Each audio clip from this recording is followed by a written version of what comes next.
Bible పరిశోధన సదస్సు ప్రత్యేకమైన పాఠాలతో అంశాలతో మీ ముందుకు రావటం, ఆ రోజంతా కూడా ఆ అంశంపై ఒక పరిపూర్ణమైనటువంటి అవగాహన మీకు అందించి మిమ్మల్ని ఇంకా సత్యములో స్థిరపరిచి దేవునికి చేరువ చేస్తూ మీ ఆత్మీయ జీవితాన్ని వృద్ధి చేస్తున్న ఈ పరిశోధన సదస్సును బట్టి, నిర్వహిస్తున్న వారిని బట్టి సంతోషిస్తూ వారందరినీ మనస్ఫూర్తిగా అభినందిస్తూ, మరి ఈ నెలలో మన ముందున్న ఒక మంచి అంశం, దేవుని ఆలయమును పాడు చేయగలమా అనే అంశాన్ని నేర్చుకుందాం. దేవుని ఆలయాన్ని పాడు చేయగలమా? ప్రియులారా, ప్రతి క్రైస్తవుడు వినవలసినటువంటి ఒక ప్రత్యేకమైన అంశం ఇది. ప్రతి క్రైస్తవుడు తప్పనిసరిగా వినవలసిన ఒక ప్రత్యేకమైనటువంటి అంశం, దేవుని ఆలయమును పాడు చేయగలమా? ఈ మాట ఎక్కడుంది? ఈ మాట ఎవరు రాశారు? ఎవరికి వ్రాస్తున్నారు? దీని గురించి కొంచెం, అసలు ఈ మాట బైబిల్లో ఉందా? ఒకసారి కొరింథీయులకు రాసినటువంటి మొదటి పత్రిక 3వ అధ్యాయం, పౌలు గారు కొరింథీయులకు రాసిన మొదటి పత్రిక 3వ అధ్యాయం ఎన్నో వచనం? 16వ వచనం. మీరు దేవుని ఆలయమై ఉన్నారనియు దేవుని ఆత్మ మీలో నివసించుచున్నాడనియు ఎవడైనను దేవుని ఆలయమును, ఆ మాట లేదా? అది కదా మనకు అవసరం. ఎవడైనను దేవుని ఆలయమును పాడు చేసిన ఎడల దేవుడు వానిని పాడు చేయను. ఎవడైనను దేవుని ఆలయమును పాడు చేసిన ఎడల దేవుడు వానిని పాడు చేయను అన్నాడు. ఇప్పుడు దేవుని ఆలయాన్ని పాడు చేయటమా? దేవుని ఆలయాన్ని ఎవడు పాడు చేయగలడు? పాడు చేసే అవకాశం లేకపోతే, ఎవడైనను దేవుని ఆలయమును పాడు చేస్తే దేవుడు వానిని పాడు చేయను అని ఎందుకంటాడు? ఇక్కడ ఈ విషయాన్ని మీరు జాగ్రత్తగా ఆలోచించండి. దేవుని ఆలయమును పాడు చేయగలమా అంటే, పాడు చేసే అవకాశం లేకపోతే పాడు చేసేవాడిని నేను పాడు చేస్తాను అని ఎందుకు అంటాడు దేవుడు? అంటే దేవుని ఆలయాన్ని పాడు చేసే అవకాశం ఉంది.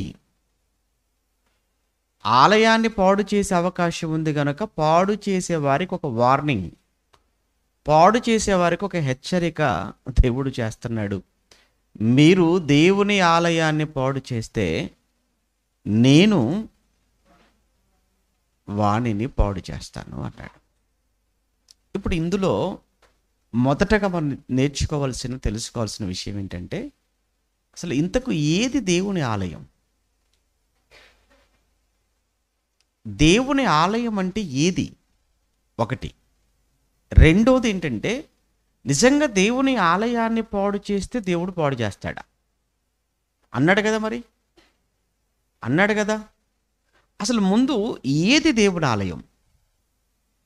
దీన్ని మనం బైబిల్లోకి వెళ్ళి మనం చూస్తే మనకు దేవుని ఆలయం అనగానే గుర్తొచ్చేది ఏంటంటే కట్టడాలు. ఒకప్పుడు ప్రపంచ చరిత్రలోనే అత్యంత ఉన్నతమైన, వైభవోపేతమైన, అతి ఖరీదైనటువంటి దేవాలయాన్ని కట్టినటువంటి వ్యక్తిగా చరిత్రలో సొలొమోను మనకు కనబడతాడు. ఆలోచన తండ్రి దావీదుదైతే అమలు చేసిన వ్యక్తి ఎవరు? సొలొమోను గారు. అలా అని దావీదు చేయలేక కాదు, కానీ దేవుడే వద్దు అన్నాడు. దావీదు, నువ్వు వద్దు,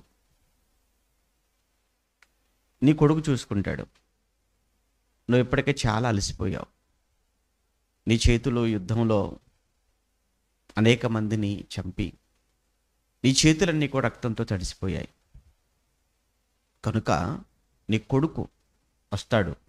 నీ కొడుకు వచ్చేటప్పటికి ఎలా ఉంటుంది పరిస్థితి అని అంటే, అసలు ఇక యుద్ధం వాతావరణం అనేది ఏమీ ఉండదు, నీ కొడుకు చూసుకుంటాడులే అన్నాడు. సొలొమోను వచ్చాడు. సొలొమోను వచ్చిన తర్వాత మొట్టమొదట చేపట్టిందే మందిర నిర్మాణం, యెరూషలేం దేవాలయం నిర్మాణం. 7 సంవత్సరాల పాటు ఆ దేవాలయం నిర్మాణంలో పనిచేశారు. 7 సంవత్సరాలలో ఆ దేవాలయాన్ని పూర్తి చేసేశారు.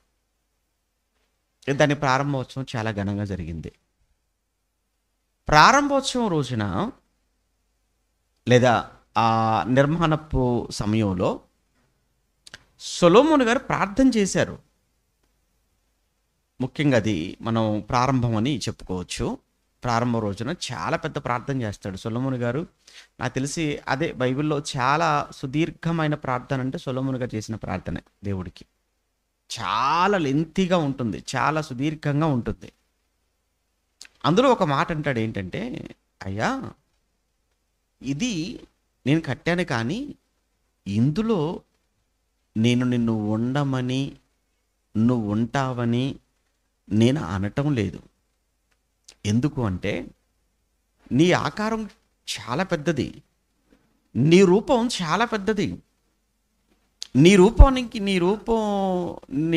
ఈ ఆకాశ మహాకాశములు పట్టవు. అటువంటప్పుడు నేను కట్టినటువంటి ఈ చిన్ని మందిరంలో నువ్వు ఎలా ఉండగలవు చెప్పు?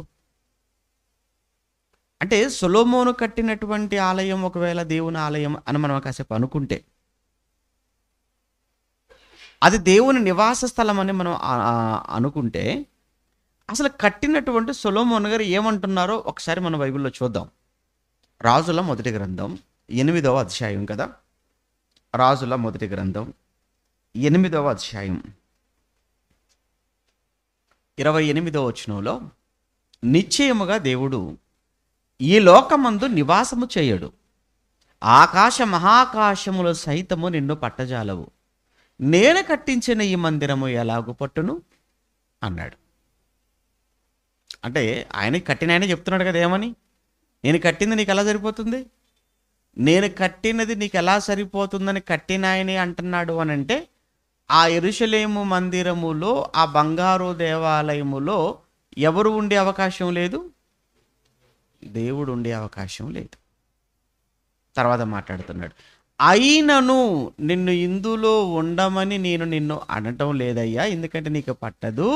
అయితే నాదొక చిన్న కోరిక, ఒక చిన్న మనవి ఏంటంటే, అయినను యెహోవా నా దేవా, నీ దాసుడునైన నా ప్రార్థన విన్నపమును అంగీకరించి ఈ దినమున నీ దాసుడనైన నేను చేయు ప్రార్థనను పెట్టు మొరను ఆలకించుము. నీ దాసుడనైన నేను చేయు ప్రార్థనను దయతో అంగీకరించినట్లు నా నామము అక్కడ ఉండునని ఏ స్థలమును గూర్చి నీవు సెలవిచ్చితివో ఆ స్థలమైన ఈ మందిరము తట్టు నీ నేత్రములు రేయింబగళ్ళు తెరవబడియుండునుగాక. అంటే నీ పేరు ఇక్కడ ఉంటుంది, నువ్వు ఇందులో ఉండవు. మీకు అర్థమైందా? నీ పేరు మాత్రం ఇక్కడ ఉంటుంది, నీవు ఇందులో ఉండవు. అయితే నీ కన్నులు, నీ చూపులు ఈ మందిరం మీద ఉంటే చాలు, నేను కానీ ఈ దేశ ప్రజలు కానీ ఈ మందిరము తట్టు తిరిగి ప్రార్థన చేయునప్పుడల్లా ఆ ప్రార్థన దయచేసి అంగీకరించు. ఇది సొలొమోను దేవాలయాన్ని కట్టి ప్రారంభించే రోజున దేవుడికి చేసినటువంటి ప్రార్థన విన్నపం. అందులో చాలా విషయాలు చెప్పాడు. అందులో మొదటగా ఏమన్నాడు, ఇది చాలా చిన్నదయ్యా, ఇందులో నువ్వు ఉండలేవు, ఇది నీకు సరిపోదు, మొదటి విషయం. రెండో విషయంగా ఏమన్నాడు అంటే, ఇది నీ పేరు, నీ నామం ఇక్కడ ఉండు నువ్వు అన్నావు కదా, నీ పేరు మాత్రం ఇక్కడ ఉంటుందయ్యా, నువ్వు మాత్రం ఇందులో ఉండవు. మూడో విషయంగా, నేను కానీ నా ప్రజలు కానీ ఈ మందిరము తట్టు తిరిగి ప్రార్థన చేసినప్పుడల్లా ఆ ప్రార్థనను నీవు ఆలకించు. అలానే రాత్రి పగులు నీ కన్నులు ఈ మందిరముపై ఉండనివ్వు. అంటే నీ చూపు దీని మీద ఉంటే చాలు, నీ చూపు ఉంచు, నీ పేరుంచు. అదే సమయంలో మా అందరి ప్రార్థన ఇటువైపు తిరిగి చేసినప్పుడల్లా ఆలకించు, నువ్వు ఇందులో ఉండలేవు. ఇవన్నీ ఉన్నాయి కనుక ఇప్పుడు అది దేవాలయం అని మనం అనుకుంటే ఎలా అవుతుంది? సరే, కాసేపు ఇంకా చూద్దాం. ఒకవేళ అది దేవాలయం అని మనం కాసేపు అనుకుంటే, ఎవడైనాను దేవుని ఆలయమును పాడు చేస్తే దేవుడు వానిని పాడు చేయను. ఇప్పుడు సొలొమోను గారు కట్టిన దేవాలయం ఉందా, పాడైపోయిందా? సొలొమోను కట్టినటువంటి బంగారు దేవాలయం ఉందా, పోయిందా అంటే, సొలొమోను కట్టిన తర్వాత సుమారు ఒక 300 సంవత్సరాలు అంతే. జస్ట్ అంతే కదండి. 950 అని మనం కాసేపు అనుకుంటే, నెబుకద్నెజర్ అనేవాడు మొట్టమొదట దాడి చేసింది ఎప్పుడంటే 625 ఆ ప్రాంతం. 605 అంటే 300, 350, 400 ఆ మధ్యకాలంలో అనమాట. ఈ నెబుకద్నెజర్ అనేటువంటి వాడు, బబులోను రాజు, ఆ యెరూషలేము మీద దాడి చేసిన సమయంలో దేవాలయాన్ని మొత్తాన్ని ధ్వంసం చేసేసాడు. దేవాలయాన్ని ధ్వంసం చేయటమే కాకుండా మొత్తాన్ని కూడా అగ్ని చేత ఏం చేశాడు, కాల్ చేసేసాడు. ఇప్పుడు నా ప్రశ్న ఏంటంటే, ఎవడైనను దేవుని ఆలయమును పాడు చేస్తే దేవుడు వానిని పాడు చేయను. ఇప్పుడు సొలొమోను కట్టినటువంటిది దేవాలయం అయితే, ఆ దేవాలయమును పాడు చేసినటువంటి నెబుకద్నెజర్ ఏమైపోవాలి? పాడైపోవాలి. ఇప్పుడు నెబుకద్నెజర్ పాడైపోయాడా, లేదంటే అంతకంతకు ఎదిగాడా అని చూస్తే బైబిల్లో నెబుకద్నెజరు చాలా గొప్పవాడిగా కనబడతాడు. నెబుకద్నెజరు ప్రపంచ చక్రవర్తి. దానియేలు గారు చెరలోనికి వెళ్ళిన తర్వాత దానియేలు గారు ఆ నెబుకద్నెజరుకు వచ్చినటువంటి ఒక కళ, దర్శనం, ఒక పెద్ద ప్రతిమ ఆయన చూశాడు, భయపడిపోయాడు, తెల్లవారిపోయింది, కలమర్చిపోయాడు. అందరినీ కేకేశాడు. అందరూ వచ్చారు, రాజ్యంలో పెద్ద పెద్ద వాళ్ళు, జ్యోతిష్కులు, తర్వాత శకునం చెప్పేవాళ్ళు, గారడి తెలిసిన వారు, వీళ్ళందరూ వచ్చారు కదా. వచ్చిన తర్వాత వాళ్ళందరి ముందు అంటున్నాడు, రాత్రి నాకు ఒక కళ వచ్చేసింది, తెల్లవారుసరిగా కళ మర్చిపోయాను, మీరు అర్జెంటుగా నాకు ఆ కళ ఏంటో మీరు చెప్పాలి, కళ భావం కూడా చెప్పాలి అని అందరితో సమావేశంలో చెప్పాడు. అదంతా మీకు తెలుసు. అప్పుడు వాళ్ళంతా ఒకరి మొక్కలు ఒకరు చూసుకుంటూ ఉంటారు. ఎందుకు? ఆడికళ్ళు వస్తే మనల్ని చెప్పమంటాడేంట్రా? ఆడి పిచ్చోడా, మనం పిచ్చోళ్ళమా? ఇప్పుడు కళ వచ్చింది ఎవడికి? ఆడికి వచ్చింది. మర్చిపోయింది ఎవడు? ఆడు. ఇప్పుడు చెప్పమంటుంది ఎవరిని? మనల్ని. వాడికి ఏమైనా ఉందా, దిమాకు ఉందా వాడికి ఏమైనా? బయటకంటం లేదు, లోపల అనుకుంటున్నారు. అయ్యి బయటకంటే తలలు ఎగిరిపోతాయి. ఎందుకు? చక్రవర్తి. అప్పటికి వార్నింగ్ ఇచ్చేశాడు, మీరు కానీ చెప్పకపోతే మీ తలలు ఎగిరిపోతాయి అన్నాడు. అంతే, చంపేస్తానన్నాడు. భయపడిపోతున్నారు. మొత్తానికైతే ఈ విషయం ఎవరి దాకా వెళ్ళిందంటే దానియేలు గారి దాకా వెళ్ళింది.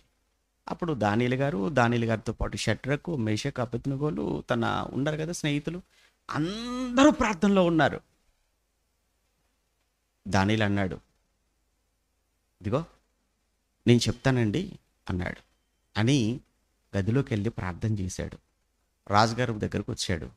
అయ్యా, నేను నిమిత్త మాత్రుణ్ణి, నేను సామాన్యుణ్ణి, నా వల్ల అవ్వదు. ఏదైనా చెప్పగలిగిన వాడు ఎవరంటే ఆ దేవుడే అని చెప్పడం ప్రారంభించాడు.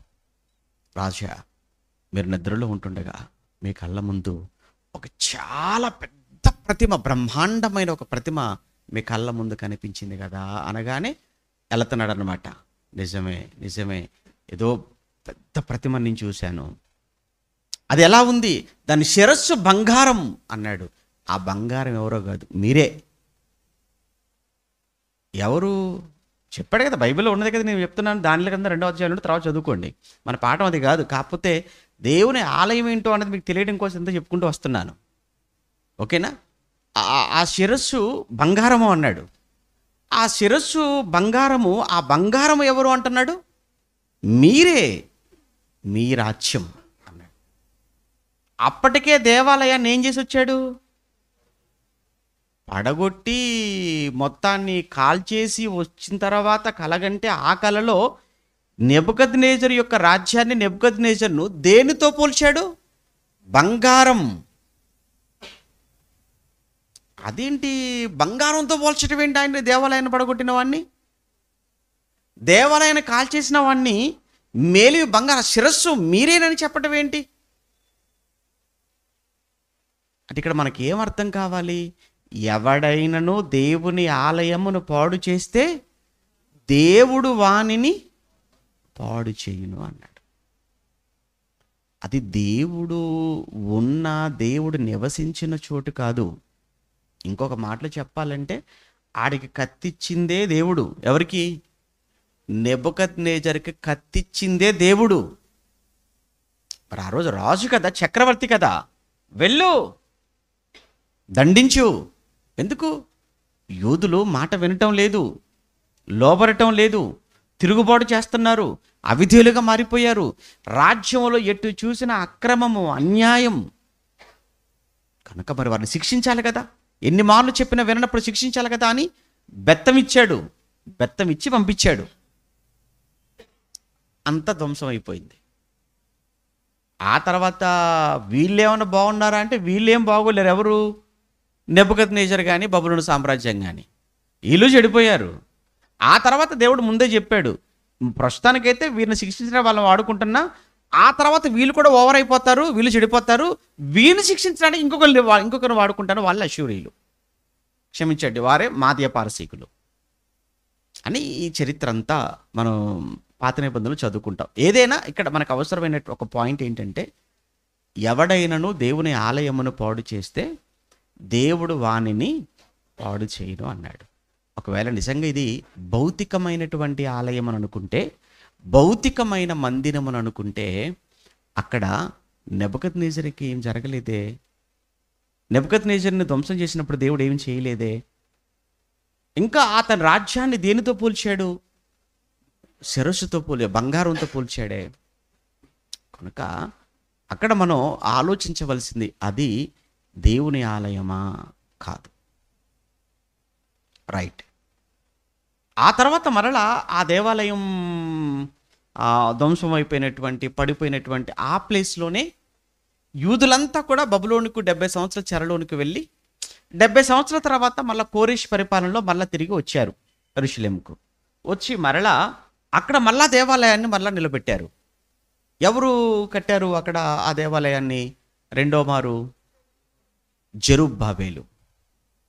జెరుబ్బాబేలు నాయకత్వంలో ఈ నెబుకద్నెజరు పడగొట్టినటువంటి దేవాలయాన్ని మళ్ళా తిరిగి కట్టారు. అంటే అంత గొప్పది కాదు, అంతకంటే చాలా చిన్నదైనటువంటి దేవాలయాన్ని మొత్తానికైతే కట్టుకున్నారు. పోనీ ఆ దేవాలయం ఏమైనా అలానే ఉందంటే మళ్ళీ ఆ దేవాలయం కూడా ఏమైపోయింది? అనేక మార్లు దాడులకు గురైపోయింది. ఆ దేవాలయం కూడా చాలా సందర్భాల్లో అపవిత్రం చేయబడింది. మరలా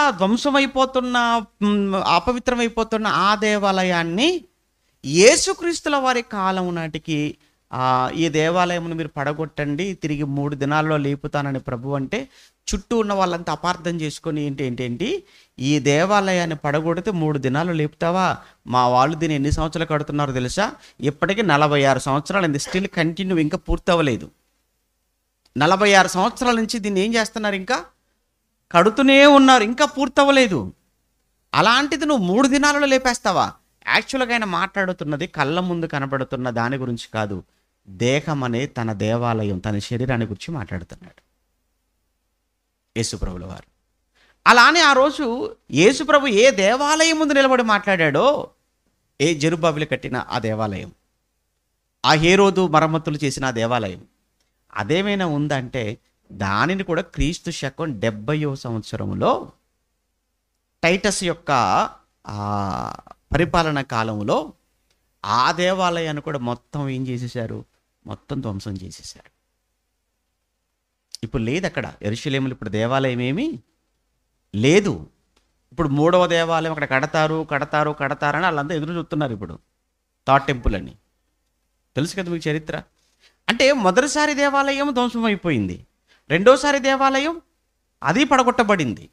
ఇక్కడ దేవాలయం ఎవడైనను దేవుని ఆలయమును పాడు చేస్తే దేవుడు వానిని పాడు చేయును అనంటే, భౌతికమైనటువంటి ఆలయాలుగా మనం అనుకోవడానికి లేదు.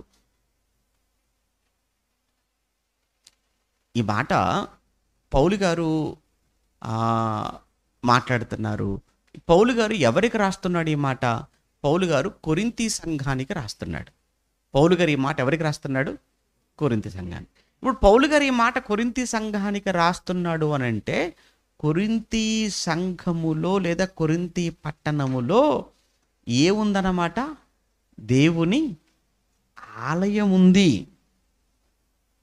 ఇప్పుడు దేవుని ఆలయం అనేది కొరింథీలో లేకపోతే కొరింథీలకు ఎందుకు రాస్తాడు ఆ మాట? కొరింథీలారా, ఎవడైనా సరే దేవుని ఆలయాన్ని పాడు చేశాడా, దేవుడు వాడిని ఏం చేస్తాడు? పాడు చేసేస్తాడు అని కొరింథీలకు వార్నింగ్ ఇస్తున్నాడంటే, కొరింథీలకు దేవుని ఆలయం అంటే ఏంటో తెలుసు. కొరింథీలో ఏముందని మనకు అర్థమవుతుంది, అక్కడ దేవాలయం ఉందనే సంగతి మనకు అర్థమవుతుంది. మరి ఇంతకు ఆ కొరింథీలో ఉన్నటువంటి ఆ దేవాలయం ఏంటి? ఇక్కడ దేవుని ఆలయం ఏదని పౌలు గారు మాట్లాడుతున్నారనే ఉద్దేశంలో అంటే, ఆ దేవాలయం ఏదో కాదు, ఆ దేవాలయం సంఘం. ఆ దేవాలయం ఏంటి? సంఘము. అంటే సంఘము అంటే దేవుని ఆలయమా? సంఘం అంటే దేవుని ఆలయమా? సంఘం అంటే దేవుని ఆలయం. ఇది ఎంత గొప్పదనుకుంటున్నారు ఈ సంఘం అనే దేవాలయం అంటే? ఈ సంఘం అనే దేవాలయాన్ని గూర్చి దేవుడు చేసినటువంటి ఆలోచన, దేవుడు చేసిన ప్రణాళిక 100, 200, 500, 1000, 10,000 సంవత్సరాలు కాదు. కానీ జగత్తుకు ముందే దేవుడు సంఘం అనే దేవాలయం గురించి ఆయన ఆలోచన చేశాడు. అర్థమైందా? అంటే సంఘము యొక్క ఏర్పాటు, భూమి మీద సంఘాన్ని ఏర్పాటు చేయాలి, భూమి మీద తన ఆలయాన్ని కట్టుకోవాలి అని దేవుడు చేసిన ఆలోచన ఎప్పటిది అంటే, జగత్తుకు ముందు. ఎవరి ద్వారా ప్రారంభమైంది సంఘము? క్రీస్తు ద్వారా. ఎందుకంటే క్రీస్తే పునాది. యేసుక్రీస్తు ఎవరు? క్రీస్తు యేసు మూలరాయి అయి ఉండగా అపోస్తలులు వేసినటువంటి పునాది మీద మనం అందరము కట్టబడుచున్నాము అని మాట్లాడతాడు. అంటే యేసు మూలరాయి, అపోస్తలులు ఏం చేశారు? పునాది వేశారు. మనం అందరము ఒక్కొక్క రాయిగా ఆ పునాది మీద మనం మందిరముగా ఏమవుతున్నాం? కట్టబడుచున్నాము అన్నాడు. ఇవన్నీ నేను మీకు చెప్పడానికి సమయం కాదు. మనం మందిరము, సంఘమే మందిరము, సంఘమే ఆలయము. సరే, సంఘమే ఆలయము అని అనడానికి మీకు రెఫరెన్స్ కావాలంటే ఒక మాట చూపిస్తాను. పౌలు గారు తిమోతికి రాసినటువంటి పత్రికలో, అపోస్తులుడైనటువంటి పౌలు గారు తిమోతికి రాసిన మొదటి పత్రిక 3వ అధ్యాయం, పౌలు గారు తిమోతికి రాసిన మొదటి పత్రిక 3వ అధ్యాయము 14వ వచనము. తిమోతికి రాసిన మొదటి పత్రిక 3:14, శీఘ్రముగా నీ యొద్దకు వత్తునని నిరీక్షించుచున్నాను, అయినను నేను ఆలస్యము చేసిన ఎడల దేవుని మందిరము, ఆ పదం చూడండి, దేవుని మందిరము అంటే మందిరము అంటే ఆలయం, అదే కదండి, మందిరం అన్న ఆలయం అని ఒకటే కదా. దేవుని మందిరములో అనగా జీవము గల దేవుని సంఘము. చాలు, మందిరము అనగా జీవము గల దేవుని సంఘము అనేసాడు. అంటే ఇప్పుడు దేవుని మందిరము, దేవుని సంఘము అంటే ఏంటన్నమాట? ఆలయం, లేదా దేవుని మందిరము, ఆలయము అని అంటే దేవుని సంఘం. ఈ సంఘం యొక్క ఏర్పాటు ఎప్పటిది? జగత్తుకు ముందు. ఎందుకంటే యేసుక్రీస్తుల వారిని ఎప్పుడు నియమించాడు? మూలరాయిగా ఉన్న యేసును, సంఘానికి యేసు మూలరాయి అయితే, మూలరాయి అయినటువంటి యేసును ఆయన మూలరాయిగా సంఘానికి ఉండాలి అని ఆయనను ఎప్పుడు ఏర్పాటు చేసుకున్నాడు? సంఘానికి యేసు మూలరాయిగా ఉండాలని పేతురుగా చెప్తారు కదా. ఆయన జగత్తుకు ముందే నియమించబడెను. మీరు పేతురుగా రాసిన మొదటి పత్రికలో మొదటి అధ్యాయంలో 21వ వచనంలో మీరు చదువుకోవచ్చు. ఆయన జగత్తుకు ముందు నియమించబడ్డాడు. అంటే సంఘం యొక్క ఏర్పాటు ఎప్పటిది? జగత్తుకు ముందు. సంఘం అంటే ఏంటి? దేవుని ఆలయం. జగత్తుకు ముందు దేవుడు కట్టుకోవాలని ఆలోచన చేసిన ఈ ఆలయం యేసుక్రీస్తు ద్వారా ఆ ఆలయం ప్రారంభమై స్టిల్ ఈ రోజు వరకు కూడా ఆలయం ఏమవుతుందో తెలుసా? ఈ రోజు వరకు కూడా ఆలయం ఇంకా కట్టబడుతూనే ఉంది. ఇంకా ఆలయం పూర్తి అవ్వలేదు. ఎందుకంటే ఇంకా ఈ ఆలయంలో ఒక్కొక్కరు ఒక్కొక్క రాయిగా అందరూ చేర్చబడుతున్నారు. ఆలయం ఏమవుతుందని పేతురు గారు మాట్లాడతారో తెలుసా? ఆలయము వృద్ధి చెందుతున్నది అని మాట్లాడతాడు. ఒకసారి ఆ పదం చూస్తారా? ఎక్కడ? పేతురు గారు రాసిన మొదటి పత్రికలో, పేతురు గారు రాసిన మొదటి పత్రిక, పేతురు గారు రాసిన మొదటి పత్రిక 5వ వచనం, 2వ అధ్యాయం 5వ వచనం, 2వ అధ్యాయం. యేసుక్రీస్తు ద్వారా దేవునికి అనుకూలముగా ఆత్మ సంబంధమైన బలులు అర్పించుటకు పరిశుద్ధ యాజకులుగా ఉండునట్లు మీరును సజీవమైన రాళ్ల వలె ఉండి ఆత్మ సంబంధమైన మందిరముగా కట్టబడుచున్నారు. అంటే స్టిల్ ఇంకా కన్స్ట్రక్షన్లో ఉంది. కట్టబడుచున్నారా? కట్టబడిరియా? కట్టబడుచున్నారు.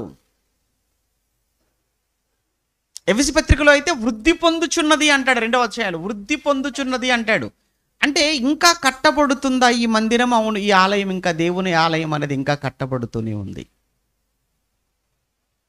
అయితే జగత్తుకు ముందే దేవుని ఏర్పాటులో ఉన్నటువంటి ఆలయం, క్రీస్తు ద్వారా ప్రారంభమైన ఆలయం, ఆ క్రీస్తు ద్వారా ఎలా ప్రారంభమైంది అని అంటే ఆయన ప్రాణం పెట్టుట ద్వారా ప్రారంభమైంది. ఆయన రక్తాన్ని చిందించటం ద్వారా ప్రారంభమైన ఆలయం. ఇంకా చెప్పాలంటే ఈ ఆలయం కొరకు ఆయన చేసినది ఏంటంటే ప్రాణత్యాగం. అందుకే ఆ మాట అన్నాడు అపోస్తుల కార్యములు 20వ అధ్యాయం 28వ వచనంలో. అపోస్తుల కార్యములు 20వ అధ్యాయం 28వ వచనంలో దేవుడు స్వరక్తమిచ్చి, దేవుడు తన స్వరక్తమిచ్చి, ఆ పదం చూడ, దేవుడు తన స్వరక్తమిచ్చి సంపాదించిన తన సంఘం. ఎవరిది సంఘం? దేవుని సంఘం. దేవుని సంఘము అనంటే దేవుని ఆలయం. ఈ ఆలయాన్ని ఎలా కట్టుకున్నాడు ఆయన? తన ప్రాణం పెట్టి, తన రక్తం ఇచ్చి. మరి తన ప్రాణం పెట్టి తన రక్తం ఇచ్చి కొనుక్కున్న ఈ సంఘం అనే ఆయన ఆలయాన్ని ఇప్పుడు ఎవడైనా పాడు చేస్తే దేవుడు వానిని పాడు చేస్తాడు. సొలొమోను కట్టిన దేవాలయం పాడైపోయింది, ఏం మాట్లాడలేదు ఆయన. జెరుబ్బాబెలు కట్టిన దేవాలయం పాడైపోయింది, ఆయన ఏం మాట్లాడలేదు. ఎందుకు? దానికోసం ఆయన ఏమైనా ప్రాణం పెట్టాడా? దానికోసం జగత్తుకు ముందు ఆయన ఏమైనా ఆలోచించాడా? దాన్ని ఏమైనా తన రక్తంతో ఏమైనా కొన్నాడా? లేదు కదా. కానీ జగత్తుకు ముందు ఆలోచించి క్రీస్తు ద్వారా తన కుమారుడి ప్రాణాన్ని అర్పింపచేసి తన రక్తం ద్వారా కొనుక్కున్నటువంటి ఈ సంఘం అనే ఈ ఆలయాన్ని పాడు చేస్తే ఆయన అస్సలు ఊరుకోడు. ఇప్పుడు మన ముందున్న నెక్స్ట్ ప్రశ్న ఏంటంటే, అసలు ఆలయాన్ని లేదా దేవుని ఆలయము లేదా దేవుని సంఘాన్ని ఎలా పాడు చేస్తారు? అదే కదా, ఇప్పుడు దేవుని ఆలయం అంటే ఏంటో మనకు అర్థమైపోయింది. దేవుని ఆలయం అంటే సంఘం అని మనకు అర్థమైపోయింది. ఇప్పుడు సంఘం అనే దేవుని ఆలయాన్ని పాడు చేస్తే దేవుడు పాడు చేస్తాడు వాడిని. అసలు ఎలా పాడు చేస్తారు? ఎలా పాడు చేయొచ్చు? అసలు పాడు చేయగలమా? చేయగలం అనేది కూడా మనకు అర్థమైపోయింది. ఎందుకంటే ఆ పాడు చేసే అవకాశం ఉంది కాబట్టి వార్నింగ్ ఇచ్చాడు. అక్కడ ప్రమాదం జరిగే అవకాశం ఉంది కానీ నెమ్మదిగా వెళ్ళండి అన్నాడు. వేగంగా వెళతారు కాబట్టి అక్కడ స్పీడ్ లిమిట్ పెట్టాడు.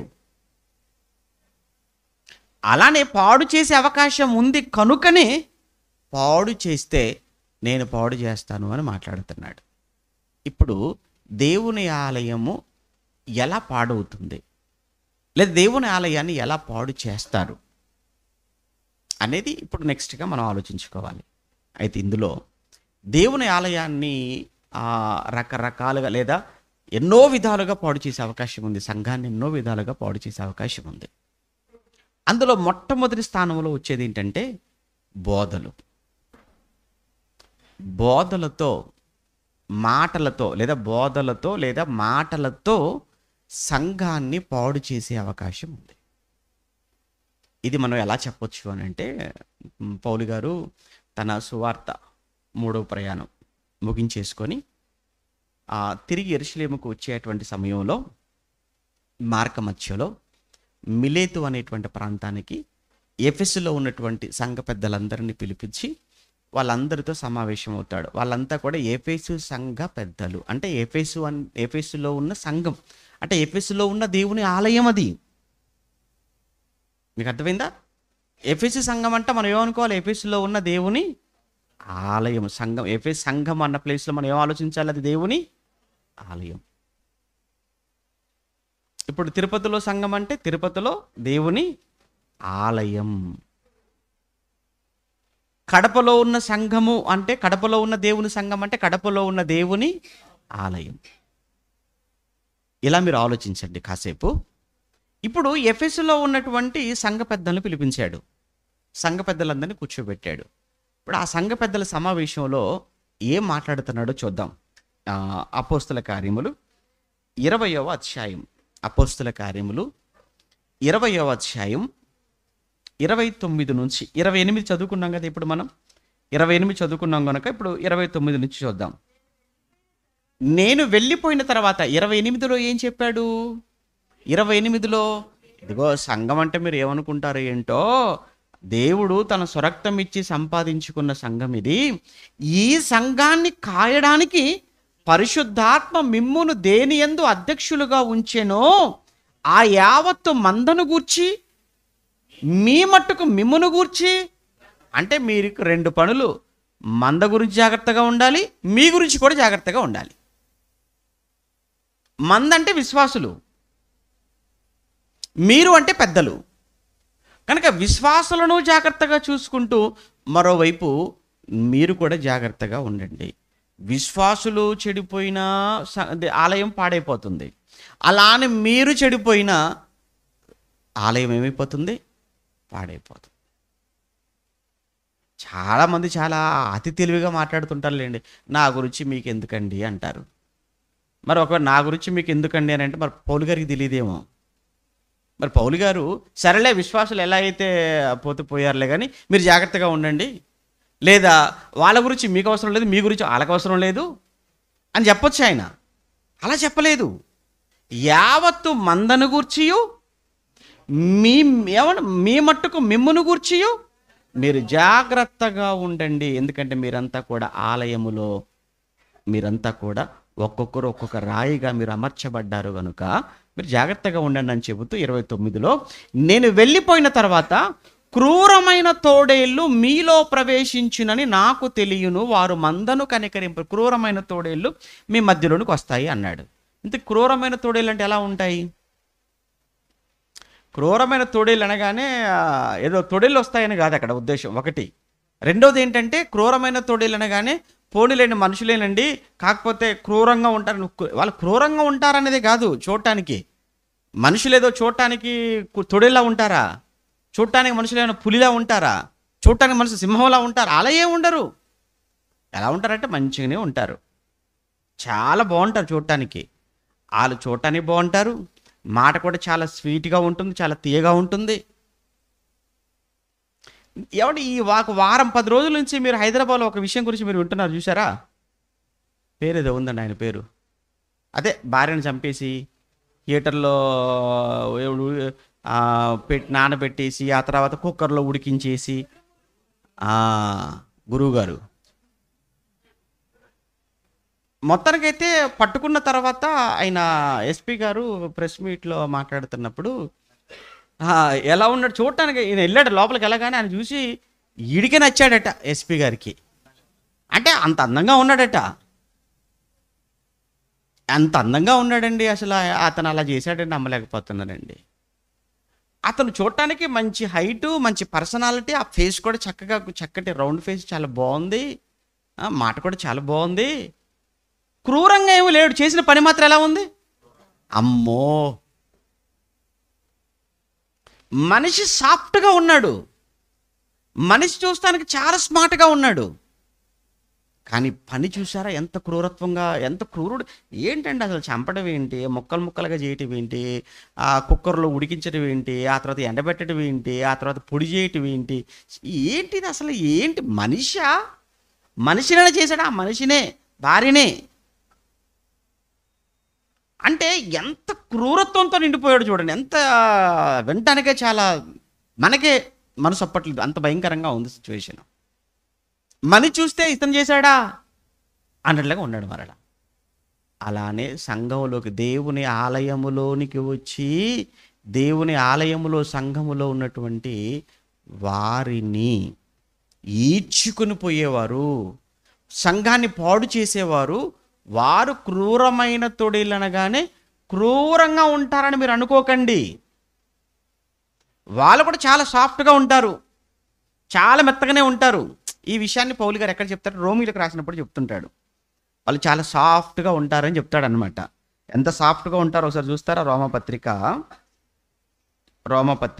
16వ అధ్యాయం, ఒకసారి రోమపత్రిక 16వ అధ్యాయం 17వ వచనం. రోమపత్రిక 16వ అధ్యాయము 17వ వచనంలో, సహోదరులారా మీరు నేర్చుకొనిన బోధకు వ్యతిరేకముగా, పదం చూడండి, మీరు నేర్చుకొనిన బోధకు వ్యతిరేకముగా భేదములను ఆటంకములను కలుగచేయు వారిని కనిపెట్టి ఉండండి అని మిమ్మును బతిమాలు కొడుచున్నాను. వారిలో నుండి మీరేమైపోండి? తొలగిపోండి. వారు ఎలాంటి వారంటే, అట్టివారు మన ప్రభువైన క్రీస్తుకు కాక తమ కడుపుకే దాసులు, వారు ఇంపైన మాటల వలనను, ఆ పదం చూడండి, వారు ఇంపైన మాటల వలనను ఇచ్చకముల వలనను నిష్కపటుల మనస్సులను ఏం చేస్తారట? ఎలాంటి మాటలు ఉంటాయట వారివి? ఇంపైన మాటలు. అంటే వారి మాటలు ఎంత ఆకర్షణీయంగా ఉంటాయి, వారి మాటలు ఎంత తీయగా ఉంటాయి. ఆ మాటలకే కదండి అమ్మాయిలు అంత పడిపోతుంటారు అబ్బాయిల మాయలో. యువతులంతా అలానే కదా. అలాంటి మాయ మాటలు నమ్మేనండి అక్రమ సంబంధాలు, మాయ మాటలు. నేను నిన్న కారులో వచ్చేటప్పుడు ఏదో యూట్యూబ్లో వీడియో, ఒక భార్య భర్త ఉంటుండగానే భర్తను కాక మరొక పురుషుడితో సంబంధం, వీళ్ళు మాట్లాడుతున్నారు ఆవిడతో ఫోన్ చేసి, ఈ పంచాయతీ చేసేటువంటి వాళ్ళు. అమ్మా ఏమైందమ్మా, నీ భర్త నీ కోసం కష్టపడుతున్నాడు, ఉద్యోగానికి వెళ్తున్నాడు, వస్తున్నాడు, చేస్తున్నాడు అని అంటే, నా భర్త నాతో సరిగా మాట్లాడు, సరిగా నీ చీర కట్టుకుంటే బాగుందని చెప్పడు, ఆ తర్వాత నువ్వు అందంగా కనబడుతున్నావు అని చెప్పడు, ఆ తర్వాత నువ్వు తిన్నావా అని అడగడు. కానీ ఆడున్నాడు చూసావా, నువ్వు ఈ చీరలు ఎంత బాగున్నావు అని చెప్తుంటాడు, చాలా అందంగా కనబడుతున్నావు అని చెప్తుంటాడు. అలా ప్రేమతో మాట్లాడాలండి నా కోసం, నాకు అలా మాట్లాడడం నాకు ఇష్టం. కానీ మా ఆయన దగ్గర ఇది లేదు. అందుకని ఆడు మా ఇల్లు పడిపోయాను, వాడు ప్రేమలో పడిపోయాను అనుకుంది. మొత్తానికైతే చివరికి వెళ్ళేటప్పటికి ఆడంత పెద్ద నాటకం, వాడదొక పెద్ద బూటకం అన్న సంగతి తేల్చేశారు వాళ్ళు పెద్దలు. అప్పుడు అయ్యో నేను నా భర్తను అపార్థం చేసుకున్నాను, నా భర్తకు దూరం అయిపోయాను, నా భర్త ఉత్తముడు, నా భర్త నాకు కావాలి అని అప్పుడే ఆడవడం ప్రారంభించేసింది. మాటలు ఎలా ఉంటాయి? ఇంపుగా ఉంటాయి. ఇంపైన మాటలు, ఇచ్చకములు, తీయగా ఉంటాయి అలాంటి వారి మాటలు. అలాంటి మాయ మాటలు బోధలు కూడా చూడండి, బైబిల్లో ఉన్నది ఉన్నట్టుగా చెప్తే ఎవరికనే నచ్చుతుంది? ఏమంటే బైబిల్లో ఉన్నది ఉన్నట్లుగా మాట్లాడేటువంటి బోధకులనంటే ఎంతమంది ఇష్టపడతారు చెప్పండి? బైబిల్ చెప్పని, బైబిల్లో లేని ఏమంటే మనిషిని నాశనం నడిపించి ఎన్నో బోధలు, ఆ బోధలు చేసేవారు నెమ్మదిగా మన మధ్యలోని సంఘంలోనికి ప్రవేశించి, మీరు చూడండి ఈ కొంత యెహోవా సాక్షులు ఆ టైప్లో కొంతమంది ఉంటారండి కొన్ని. ఆ తర్వాత పరలోకపు తల్లి అని చెప్పి ఒక సంఘం ఉంటుంది. వాళ్ళకి ఎంత ఓపిక అండి. వాళ్ళు ఎంత తిట్టినా పోరండి, వాళ్ళు లేవరండి. వాళ్ళ అప్పుడు మనకు అబ్బాయి ఎంత ఓపిక ఉందండి, ఎంత ప్రేమ ఉందండి అనుకుంటాం మనం. కానీ అదంతా కూడా నిన్ను ఈడ్చుకొని వెళ్ళిపోవటానికి నాటకం అదంతా కూడా. అదే చెబుతున్నాడు, నేను వెళ్ళిపోతాను, కానీ క్రూరమైనటువంటి తొడేలు మీ మధ్యలోనికి వస్తాయి. వారసుల మందను ఏమాత్రం కూడా కనికరింపరు. ఆ కనికరింపక మరి శిష్యులను తమ వెంట ఈడ్చుకొని పోవాలనని వంకర మాటలు పలుకు మనుషులు. ఇదిగో మీలో నుంచే, మళ్ళీ వాళ్ళు ఎక్కడి నుంచో కూడా మీలో నుంచే ఒక్క సంఘం. ఈరోజు ఎన్ని సంఘాలు అయిపోయిందో చూసారా? అంత ఎందుకంటే ఒక ప్రశ్న అడుగుతానండి. జనరల్గా మీరు చూడండి, ప్రారంభంలో ఎక్కడో ఒక సంఘం ఉంటుందండి. చాలామంది చెప్తుంటారు, ఏమండి ఒకప్పుడు ఇది ఒకటే సంఘం అండి, మరి ఇప్పుడు 10 సంఘాలు అయిపోయి. ఈ 10 సంఘాలు ఎక్కడి నుంచి వచ్చినట్టు ఆ సంఘం నుంచి వచ్చాయి. పోనీలేండి, నిజంగా ఆ సంఘం నుంచి 10 సంఘాలు వచ్చి ఈ మొట్టమొదట ఈ సంఘం నుంచి వేరైపోయి ఇంకో సంఘం పెట్టుకున్నారు చూసారా? ఇప్పుడు ఈ సంఘం పెట్టుకున్నప్పుడు ఆ సంఘంలో ఆయన బాగోలేడు అని చెప్పేసి వచ్చేసి పక్క వచ్చి సంఘం పెట్టుకున్నారు. ఓకే, సరే అది నిజం అనుకుందాం. ఓకే, వాళ్ళు బాగోలేరు, మీరు మంచోళ్ళనే కదా ఇక్కడికి వచ్చారు, మీరు పెట్టుకున్నారు. మళ్ళీ మీలో నుంచి మన ఇంకో సంఘం ఎందుకు వెళ్ళిపోయింది? మీరు మంచోళ్ళు అయితే అప్పుడు వీళ్ళలో ఏం చేస్తారు? వీళ్ళలో ఎవడో 2-3 ఉండేసి మళ్ళీ మిగతా వాళ్ళందరినీ కూడా పోగు చేసుకొని వీళ్ళని మళ్ళీ ఉన్నటువంటి వాళ్ళకి ఏం చేస్తాడు? యాంటీగా మార్చేస్తాడు. వీళ్ళు ఒక సంఘం పెట్టేసుకుంటారు. ఇలా ఒక 2 సంవత్సరాలు 3 సంవత్సరాల తర్వాత మళ్ళీ వాళ్ళు ఏం చేస్తుంటారు? అందులో నుంచి మళ్ళీ వాడు వచ్చేసి ఎవడైతే పెద్ద ఉంటాడో ఆడితో మళ్ళీ వాడి వెనకాల మళ్ళీ గూడు పుట్టానే అనమాట. ఇప్పుడు ఇంతకు సంఘం ఏమైనా కొత్త సంఘాలు ఏర్పడి ఉన్న సంఘాలు ఏమైపోతున్నాయి? చీలిపోతున్నాయి. మొదటి శతాబ్దంలో సంఘాలు విస్తరించాయి, ఇప్పుడు సంఘాలు విభజించబడుతున్నాయి. అప్పుడు సంఘాల విస్తరణ చూసాము, ఇప్పుడు సంఘాల విభజన చూస్తున్నాం. విస్తరించటం దైవ లక్షణం, విభజించబడటం సాతాను లక్షణం. ఒక్కటిగా ఉండ ఐక్యత దేవుడు కోరుకునేది ఐక్యత, సాతాను కోరుకునేది విభజన. కులం పేరుతో వేరైపోతారని సంఘాలు. మీకు తెలుసో లేదో పచ్చిగా మాట్లాడుకోవాలి. ఏమంటే నిజం వాస్తవం మాట్లాడుకుందాం. కొన్ని సంఘాలు మీరు చూడండి, ఒకటే స్థలం 2 ఆరాధనలు. మొదటి ఆరాధనలో ఒక కులం, వీళ్ళు వెళ్ళిపోయిన తర్వాత రెండవ ఆరాధనకు 2వ కులం వాళ్ళు ఆరాధన చేసుకుంటారు. ఇదేం దరిద్రం అండి, ఇదేం దారుణం చెప్పండి. వీళ్ళు క్రైస్తవులు, అసలు వీళ్ళు క్రైస్తవులు సమాజం దృష్టిలో, దేవుడి దృష్టిలో వీళ్ళు క్రైస్తవులు కాదు. వీళ్ళు కూడుకునే వీళ్ళంతా కుల సంఘాలు తప్ప క్రీస్తు సంఘాలు కావయి. దేవుడు ఎలా యాక్సెప్ట్ చేస్తాడు చెప్పండి? అందుకే మొత్తానికి ఏంటంటే సంఘాలను పాడు చేస్తారు. ఏదో ఒక మాటతో, ఏదో ఒక ఉద్దేశంతో సంఘాలను చీల్చేస్తుంటారు. అదే చెబుతున్నాడు పౌలు గారు. అంటే మొత్తానికి మొట్టమొదట సంఘం ఎలా పాడైపోతుంది దేవుని ఆలయము అని అంటే బోధల చేత, మాటల చేత, తీయని మాటలతో సంఘంలో ఉన్నటువంటి వారిని ఏం చేస్తారు? ఈడ్చుకొని వెళ్ళిపోతారు వంకర మాటలతో. దీని గురించే యూదా గారు మనకు అప్పగింపబడిన బోధ నిమిత్తం మనం ఏమవ్వాలి అని చెప్తుంటాడు. ఆయన పోరాడాలి అని మాట్లాడుతుంటాడు. యోహాను గారు రాస్తూ ఏమంటాడు? మొదటి పత్రికలో 2వ అధ్యాయంలో క్రీస్తు విరోధులు వస్తారు, వారు మీలో నుండి వస్తారు. ఇప్పటికే అనేకులైన క్రీస్తు విరోధులు మీలో నుంచి ఏమైపోయారు? బయలుదేరిపోయారు. అందుకే సంఘాన్ని పాడు చేస్తారు, సంఘం పాడైపోతుంది. ఆలయం ఎలా పాడైపోతుంది అన్నప్పుడు మొదటగా బోధల చేత, మాటల చేత. అలా ఎవరి వలనైతే మాయ మాటల చేత, బైబిలుకు భిన్నమైన బోధల చేత, ఎవరి మాటలతో ఏ విధమైన బోధతో సంఘంలోనికి ప్రవేశించి సంఘాన్ని పాడు చేశారో అట్టి వాడిని దేవుడు అంటున్నాడు, నేను వాడిని వదిలిపెట్టను, నేను వాడిని ఏం చేస్తాను, పాడు చేసేస్తాను. ఎవడైనను దేవుని ఆలయమును పాడు చేస్తే దేవుడు వానిని పాడు చేయి. ఇది మొదటిదండి. ఇక రెండో విషయం ఒకటి ఉంది. రెండో విషయం ఏంటంటే, సంఘంలో వచ్చి బాప్తిస్మం పొంది 5 ఏళ్ళు అవుతున్నా 10 ఏళ్ళు అవుతున్నా ఎందుకో ఇంకా పాత బుద్ధులు అంటారు చూసారా కొంతమందికి, అవి పోవు. దాన్ని బైబిల్లో భాష ఏంటంటే ప్రాచీన స్వభావము అంటాడు. నవీన స్వభావం ఒకటి ఉంటుంది, ప్రాచీన స్వభావం ఉంటుంది. ప్రాచీన స్వభావం అంటే బాప్తిస్మానికి ముందున్న స్వభావం. నవీన స్వభావం అంటే మన బాప్తిస్మంలో మనం పొందుకున్న స్వభావం, నవీన స్వభావం. ఇక అసలు బాప్తిస్మం పొందిన తర్వాత మరలా అసలు పాత జీవితం మనలో కనిపించవచ్చా?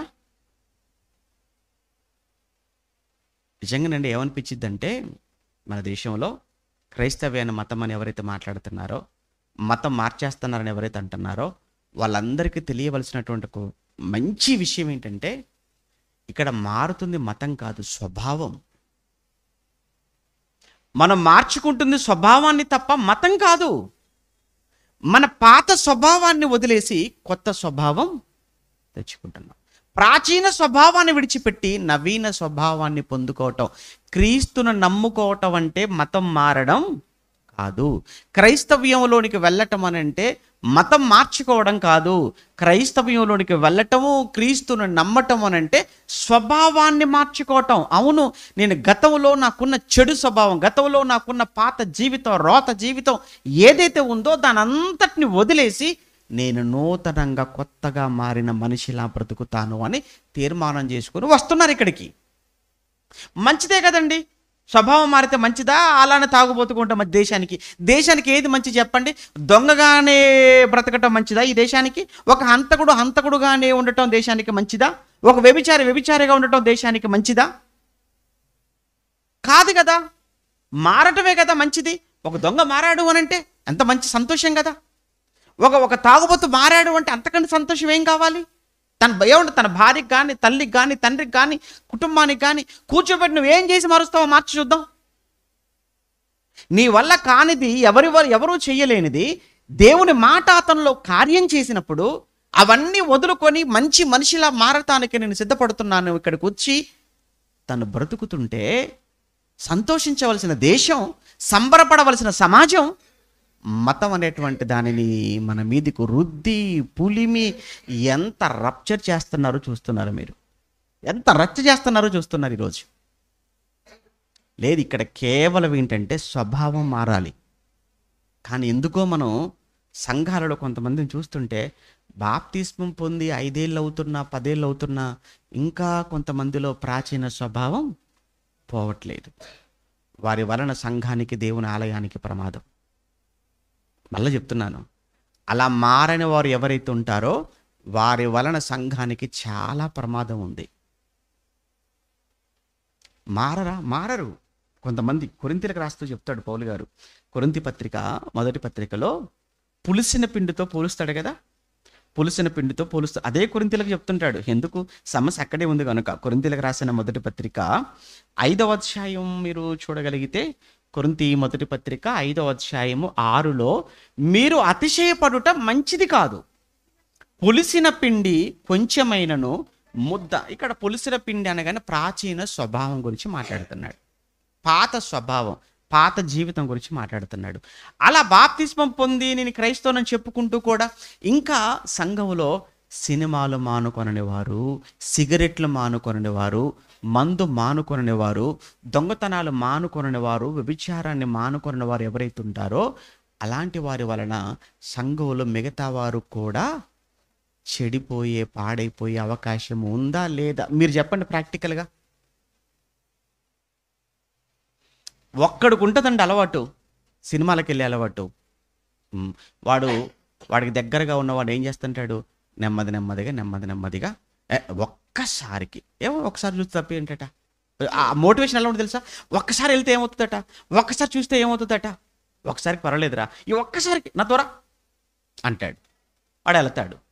ఆడ చూసిన తర్వాత ఆడికి మనసంతా కూడా ఇక పర్లేదులే, బాగానే ఉంది, మంచిగానే అనిపించింది.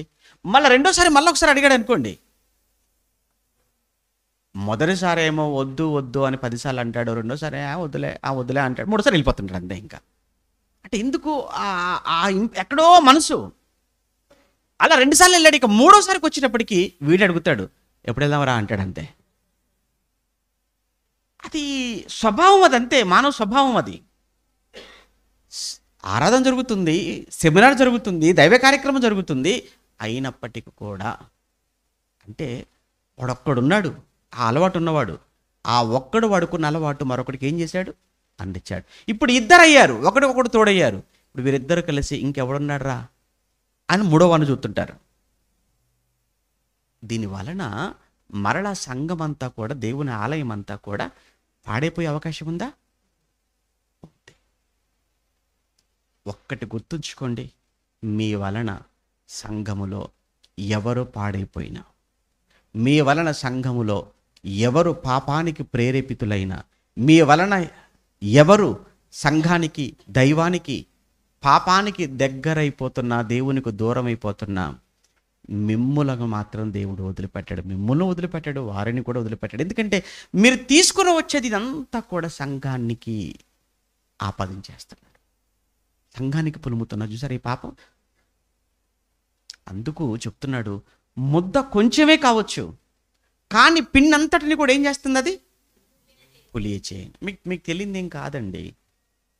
అది 10 లీటర్లైనా, 20 లీటర్ల పాలైనా, 50 లీటర్ల పాలైనా, పాలు పెరుగవ్వాలి అని అంటే ఆ పెరుగు ఎంత వేస్తాం? కొంచెం వేస్తే చాలు, అంతే తప్ప లీటర్ పెరిగేయాల్సిన పని లేదు. కొంచెం వేస్తే 50 లీటర్ల పాలైనా, 100 లీటర్ల పాలనైనా పులియబెట్టి నీకు పెరుగుగా ఇచ్చేస్తుంది. మీకు తెలిసింది అది. అలానే ఒక్కరుంటే చాలు, ఇద్దరుంటే చాలు. ఏముంది, ఒకడికి సినిమాలు, ఒకటి సిగరెట్, ఒకటికి మందు, ఇంకోటి. నలుగురు పట్టేసుకున్నారు కూడా, సంఘం అంతా కూడా అలానే అయిపోతుంది. ఇప్పుడు సంఘం అలా పాడైపోతుంటే దేవుడు ఊరుకుంటాడా? ఎందుకు? ఈ సంఘం గురించి దేవుడు చేసిన ఆలోచన ఎప్పటిది? జగత్తుకు ముందు, జగత్తు పునాది వేయబడక ముందు సంఘం గురించి ఆలోచించిన దేవుడు, జగత్తుకు ముందు యేసు నిర్ణయించుకున్న దేవుడు, ఏమండి, ఆ యుక్త కాలముల యందు, తగిన కాలంలో యేసుక్రీస్తు కాలం పరిపూర్ణమైనప్పుడు ఈ లోకానికి పంపి యేసును శిలువ మీద చంపుకొని ఆయన రక్తము ద్వారా ప్రారంభించబడిన ఈ సంఘం, ఈ ఆలయాన్ని నువ్వు ఈరోజు నీ సంతోషం కోసం, నీ ఆనందం కోసం, నీ సరదా కోసం, నీ పంతం కోసం, నీ పట్టింపు కోసం, నీ పేరు కోసం, నీ గొప్ప కోసం సంఘాన్ని, ఆయన ఆలయాన్ని పాడు చేస్తే దేవుడు చేతులు కట్టుకుని కూర్చుంటాడా? నేను పాడు చేస్తాడు అని అంటే నీకు హాని, కష్టం, నీకు ఏదో విధమైన శ్రమ, ఏదో బాధ ఖచ్చితంగా నువ్వు అనుభవించక తప్పదు. అదే చెప్తున్నాడు. అందుకే ఒక్కసారి మీలో ఆ ప్రాచీన స్వభావం ఏముందో ఒకసారి చూడండి. ఎఫెసీ పత్రిక 4వ అధ్యాయం, ఎఫెసీ పత్రిక 4వ అధ్యాయం, ఎఫెసీ పత్రిక 4వ అధ్యాయము 17, 18, 19, 20, 21 వరకు మీరు చదువుకున్న తర్వాత 22 ఒక్కటి నేను చదువుతున్నాను చూడండి. కావున మునుపటి ప్రవర్తన విషయములోనైతే, అంటే బాప్తిస్మానికి ముందు, కావున మునుపటి ప్రవర్తన విషయములోనైతే మోసకరమైన దురాశల వలన, దురాశ అంటే ఏంటి? చెడ్డ ఆశ, మంది కాదు మనం ఆశించడం దురాశే కదా. ఆ దురాశల వలన చెడిపోవు మీ ప్రాచీన స్వభావమును మీరు వదులుకొని, మీ ప్రాచీన స్వభావం, మీరు పాత జీవితం దాన్ని వదులుకోండి. మీ చిత్తవృత్తి యందు నూతన పరచబడిన వారై, నీతియు యథార్థమైన భక్తియు గలవారై, దేవుని పోలికగా సృష్టింపబడిన నవీన స్వభావమును ధరించుకోవాలి. నవీన స్వభావం ఎలా ఉంటుంది? అదే క్రీస్తు పోలిక, క్రీస్తు స్వభావం. ఆ క్రీస్తు స్వభావంలోనికి మారటమే నవీన స్వభావంలోనికి మనం మార్పు చెందటం. ఆ దిశగా ప్రయత్నం చేయాలి తప్ప ఎట్టి పరిస్థితుల్లో మరలా ప్రాచీన స్వభావం మనలో ఉండకూడదు. అది ఎవరిలో ఉన్నా వారు సంఘంలో ఉన్న మిగతా వారిని ఏం చేసే అవకాశం ఉంది? పాడు చేసే అవకాశం ఉంది. అలా ఎవరిని బట్టి సంఘం పాడైపోతుందో, ఎవరిని బట్టి సంఘం డిస్టర్బ్ అయిపోతుందో వారిని దేవుడు అంటున్నాడు, ఒరే మీరు పాడు చేస్తున్న నా ఆలయాన్ని నేను ఎందుకు వదిలిపెడతాను మిమ్మల్ని? నువ్వు అనుకుంటున్నావు వాడిని పాడు చేస్తాను అనుకుంటున్నావు, ఇద్దరిని పాడు చేస్తాను నువ్వు అనుకుంటున్నావు.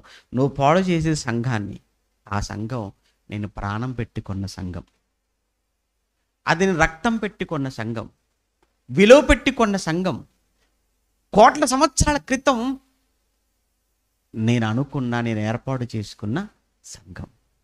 నా కళ్ళ ముందు నువ్వు పాడు చేస్తే నేను ఎలా వదిలిపెడతాను? అందుకే దయచేసి మన వలన ఎప్పుడు కూడా సంఘానికి అభ్యంతరం, మన వలన సంఘం పాడైపోకూడదు. మన వలన సంఘానికి మంచి జరగాలి, మన వలన సంఘానికి మేలు జరగాలి, మన వలన సంఘానికి బలం, క్షేమం. ఇంకొక విషయం చెప్తాను. అదే కొరింథీ పత్రికలో పౌలు గారు మాట్లాడుతూ 3వ అధ్యాయంలో చివరి విషయం, అదే పౌలు గారు కొరింథీ పత్రిక 3వ అధ్యాయానికంటే ముందు 11వ అధ్యాయం చదువుకుందాంలేండి. 11వ అధ్యాయంలో 11 చదువుకొని 3కి వెళ్దాం. అదే కొరింథీ పత్రిక 11వ అధ్యాయంలో పౌలు గారు ఎక్కడ 19వ వచనమా 17 నుంచి, మీకు ఈ ఆజ్ఞను ఇచ్చుచు మిమ్మల్ని మెచ్చుకొనను, మీరు కూడు వచ్చుట ఎక్కువ కీడుకే కానీ ఎక్కువ మేలుకు కాదు. మొదటి సంగతి ఏంటంటే, మీరు సంఘమందు కూడి ఉన్నప్పుడు, అంటే మీరు ఆలయముగా కూడి ఉన్నప్పుడు మీలో కక్షలు కలవని వినుచున్నాను. కొంత మట్టుకు ఇది నిజమని కూడా. మీలో ఏం కలవు అని అంటున్నాడు పౌలు గారు? కక్షలతో ఆరాధనకు వస్తున్నారా? కక్షలతో మీరు ఇక్కడికి వచ్చి ప్రభు బల్ల పాలు పంచుకుంటున్నారా? నా బుద్ధుందా మీకు ఏమైనా? ఏమనుకుంటున్నారు? ఇది పెళ్లి భోజనం అనుకుంటున్నారా? ఇది ఏమైనా పెళ్లి భోజనం అనుకుంటున్నారా? ప్రభు రాత్రి భోజనం లేదా? ప్రభు భోజనముగా ఆయన శరీరము, ఆ రక్తము అనేది మీ దగ్గరకు వస్తుంది, మీరు దాన్ని తీసుకుంటున్నారు అని అంటే కక్షలు పెట్టుకోనా, పగలు పెట్టుకోనా, ద్వేషం ఉంచుకోనా? అసలు మీలో ఈ కక్షలకు, ఈ ద్వేషాలకు, ఈ కలహాలకు ఏంటి కారణం అని అంటే పౌలు గారు ప్రారంభంలో చెప్తాడు. ఏంటంటే అతిశయం గురించి మాట్లాడతాడు. అతిశయం అంటే వీళ్ళు ఎలా ఫీల్ అవుతున్నారు అని అంటే, మేమే అందరికంటే బాగా పాడేవాళ్ళం, మేమే అందరికంటే బాగా ఇచ్చేవాళ్ళం, మేమే అందరికంటే బాగా చెప్పేవాళ్ళం, మేమే అందరికంటే బాగా పనిచేసేవాళ్ళం, మేమే అందరికంటే బాగా చదువుకున్న వాళ్ళం, మేమే అందరికంటే బాగా పెద్ద పెద్ద ఉద్యోగస్తులం, మేమే అందరికంటే పెద్దిల్లు కలిగిన వారు, అందరికంటే బాగా డబ్బున్న వాళ్ళం, అందరికంటే బాగా భూములు ఉన్న వాళ్ళం. ఇది వాళ్ళ అతిశయం. ఆ అతిశయమే సంఘంలో కలహాలకు కారణమైంది. ఆ అతిశయమే సంఘంలో కక్షలకు కారణమైంది. ఆ అతిశయమే సంఘం ముక్కలైపోవటానికి కారణమైపోయింది కొరింథీ సంఘం. అందుకు చెప్తున్నాడు, మీరు ఇన్ని కక్షలు పెట్టుకొని ఇంత ద్వేషంతో మీరు తీసుకుంటారా భోజనం, ప్రభు భోజనానికి వస్తారా అని 3వ అధ్యాయంలో చెప్తుంటాడు. దీని గురించి మరలా ప్రారంభంలోనే కొరింథీలకు రాసిన మొదటి పత్రిక 3వ అధ్యాయం మీరు చూడండి. కొరింథీలకు రాసిన మొదటి పత్రిక 3వ అధ్యాయంలో 21వ వచనంలో, కాబట్టి ఎవడును మనుషుల యందు అతిశయింపకూడదు. దానికంటే ముందు 3వ అధ్యాయము 2వ వచనంలో, అప్పటిలో మీకు బలము చాలకపోయినందున పాలతోనే మిమ్మల్ని పెంచితేనే కానీ అన్నముతో మిమ్మల్ని పెంచలేదు, మీరు ఇంకనూ శరీర సంబంధులు ఉండటం వల్ల ఇప్పుడు మీరు బలహీనుడై ఉన్నారు కారా, మీలో అసూయయు కలహమును ఉండగా మీరు శరీర సంబంధులైన మనుష్య రీతిగా నడుచుకునేవారు కారా. మీలో అసూయలు కలహాలు ఉన్నాయంటే మీరు శరీర సంబంధులే తప్ప ఆత్మ సంబంధులు కారు అని చెబుతూ అదే అధ్యాయంలో మనం చదువుకున్న 21కి వచ్చేటప్పటికి, కాబట్టి ఎవడునో మనుషుల యందు అతిశయింపకూడదు, సమస్తము మీవి, పౌలైనను అపొల్లోయైనను కేఫాయైనను లోకమైనను జీవమైనను మరణమైనను ప్రస్తుతం ముందు ఉన్నవైనను రాబోవు అయినను సమస్తము మీవే, మీరు క్రీస్తు వారు, క్రీస్తు ఏంటి? మీరు అతిశయించేది దేని గురించి అతిశయిస్తున్నారు చెప్పండి. ఒకవేళ మీకు వ్యాపారం బాగా జరుగుతుందో, ఆస్తులు బాగున్నాయో, డబ్బులు బాగా ఉన్నాయని మీరు అతిశయపడుతున్నారా? ఒకవేళ మీకు ఆస్తిని బట్టో, డబ్బును బట్టో, వ్యాపారాన్ని బట్టో మీరు అతిశయపడుతున్నారు అనుకోండి, ఒక మాట గుర్తు చేసుకోండి, ఆయన అంటున్నాడు, ఒరి వెరివాడా, ఈ రాత్రి ఇప్పుడు అతిశయపడు చూద్దాం. ఇప్పుడు అతిశయించి ఎంత ఎంత అతిశయిస్తావు, అతిశయించి ఇప్పుడు ఎంత గొప్పగా చెప్పుకో. ఇప్పుడు ఈ రాత్రి నీ ప్రాణం అడుగుచున్నారు అన్నాడు. అంతే, నీవు సిద్ధపరిచినవన్నీ యవనమైపోతాయి. దేనికండి అతిశయించడం చెప్పండి? ఓహో, అందంగా ఉన్నాననేమో. బైక్ మీద వెళ్ళేటప్పుడు అలా సడన్ బ్రేక్ అయ్యగానే వెనక నుంచి కింద పడిపోయావు అనుకో, నీ ముఖం చూడటానికి కూడా భయం, చూస్తే రాత్రి కూడా నిద్ర పట్టదు. ఎందుకు? మొహం నిండా అన్ని మచ్చలైపోతాయి, నీ మొహం నీకే భయంకరంగా ఉంటుంది. ఇది పెద్ద విషయం అండి అందం. మరి అందాన్ని బట్టి అతిశయిస్తున్నావా? ఉద్యోగాన్ని బట్టి అతిశయిస్తున్నావా? అసలు నీ అనుకుంటున్న నీ ప్రాణానికి గ్యారంటీ లేనప్పుడు దేన్ని బట్టి మనం అతిశయించాలి? వద్దు. ఈ అతిశయమే సంఘంలో కలహాలకు, సంఘంలో కక్షలకు కారణమవుతుంది. మరి సంఘంలో మనం అంతా ఎలా ఉండాలి అంటే ఆయన చెప్తున్నాడు, మీరు ఒకరికంటే ఒకడు మీరు యోగ్యునిగా ఇచ్చుకోండి. నేనే ఎందుకు మాట్లాడాలి అనుకున్నంత కాలం ఏమో తెలుసా అండి, ఆ సమస్య అలానే ఉంటుంది తప్ప సమస్యకు పరిష్కారం దొరుకుతుందా? లేదు. కానీ ఒక్క మెట్టు నువ్వు దిగు, నేనే ఎందుకు మాట్లాడాలి అనే బదులు నేనే మాట్లాడతా అని ఒక్క అడుగు దిగి నువ్వు మాట్లాడావనుకో, బా, అక్కడ మీ ఇద్దరి మధ్య ప్రారంభం అవుతున్నటువంటి ఆ ప్రేమ, మీ ఇద్దరి మధ్య ఏర్పడిన ఆ సమాధానం, మీ ఇద్దరి మధ్య ఏర్పడిన బంధం ఇద్దరికి ఎంత ఆనందంగా ఉంటుందో ఒక్కసారి ఆలోచించండి. దాన్ని జ్ఞాపకం చేసుకుని ఒక్కసారి ఎంత బాగుంటుందో. 20 సంవత్సరాల తర్వాత యాకోబు వస్తుంటాడు ఏశావు దగ్గరికి. ఏశావును కలుసుకోవడం లోపు 7 మార్లు సాష్టాంగ పడిపోతాడు. ఎవరు? యాకోబు 7 మార్లు సాష్టాంగ బోర్ల పడిపోతున్నాడు.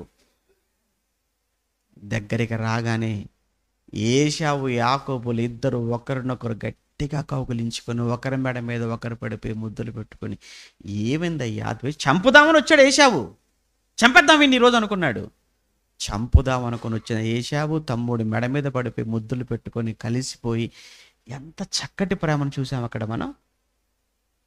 ఒకసారి సంఘంలో మనం కూడా ఎవరి మీద ఏమున్నాయో అన్ని కాసేపు పక్కన పెట్టి, ఎవరు అతను ఎందుకు తగ్గాలి, నేనే తగ్గుతాను ముందు అని నువ్వే మాట్లాడే ప్రయత్నం చేయకూడదు. ఆయనే చేస్తారులే ఫోన్, ఎందుకు నువ్వే చేయకూడదా? ఆయనే వస్తారులేనే బదులు నువ్వే వెళ్ళకూడదా?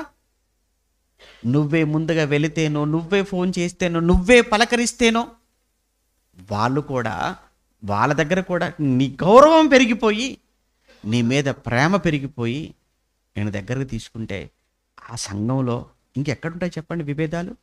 ఆ సంఘంలో ఇంకెక్కడుంటాయి సమస్యలు?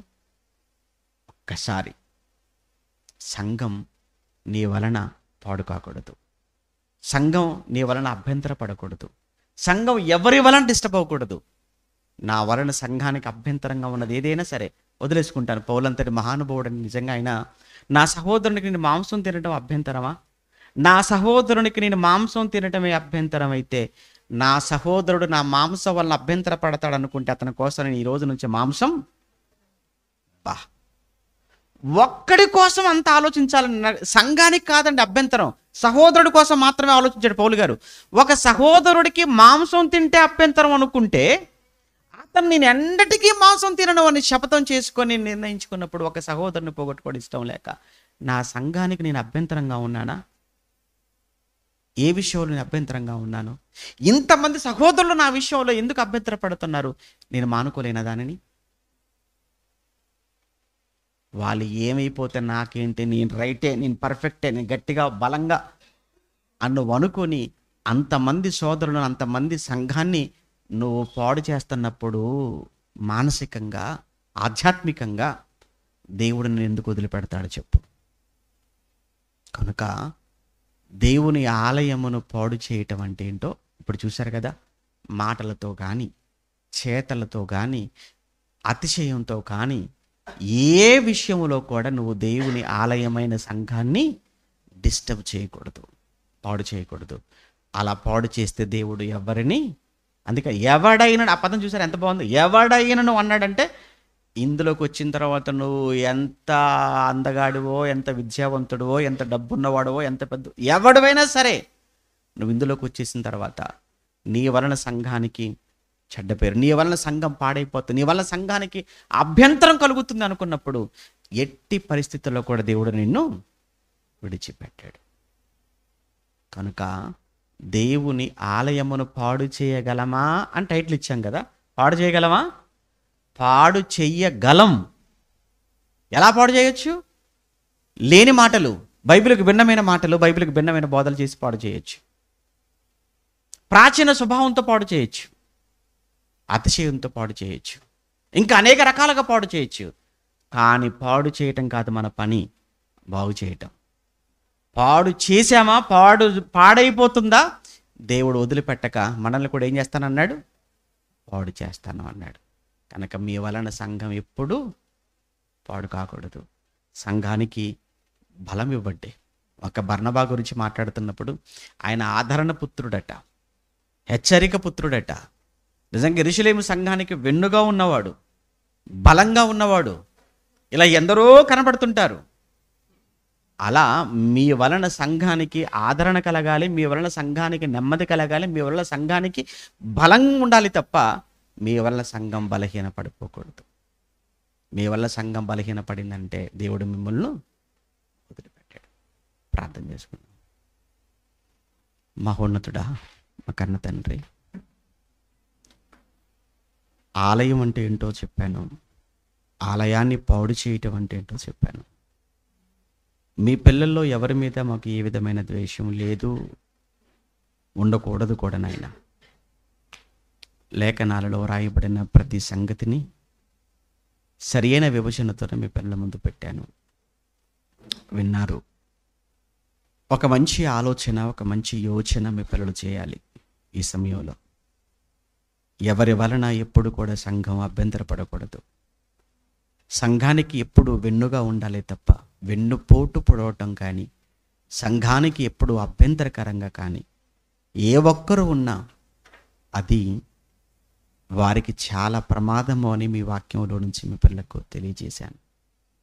విన్న మీ పిల్లల్లో ఎవరైనా ఎక్కడైనా ఏదైనా చెడు వారిలో కనిపించినట్టుగా ఈ మాటల చేత వారికి కనిపించితే వెంటనే ఆ చెడును మానుకొని చెడును విడిచిపెట్టి సంఘాన్ని బలపరచటానికి తండ్రి వారి బ్రతుకు కాలాన్ని వాడుకోవటానికి కృప చూపించమని కోరుతూ, అనేక ప్రాంతాల నుంచి వచ్చిన మీ బిడ్డలను దీవించండి. వారిని వారి సంఘాలను చల్లగా కాపాడండి. నాయకులను మీరు జ్ఞాపకం చేసుకోండి. నాయకులు కూడా చాలా జాగ్రత్త కలిగిన ఆయన సంఘాన్ని నడిపించటకు కావలసిన శక్తి, బలాన్ని బిడ్డలకు ఇవ్వండి. వెళుతున్నారు, క్షేమంగా తీసుకెళ్ళండి. మా ప్రయాణంలో తోడుగా ఉండండి. రేపటి దిన విజయవాడ సభను మీ చేతులకు అప్పగిస్తున్నాం. క్రీస్తునామని ప్రార్థన అడుగుతున్నాము తండ్రి, ఆమేన్. మన తండ్రి అయిన దేవుని ప్రేమ, కుమారుడైన యేసుక్రీస్తుల వారి కృప, పరిశుద్ధాత్మని యొక్క అన్యోన్య సహవాసం ఇప్పుడు ఎల్లప్పుడూ సదాకాలం మనందరికీ తోడై నడిపించును గాక. ఆమేన్.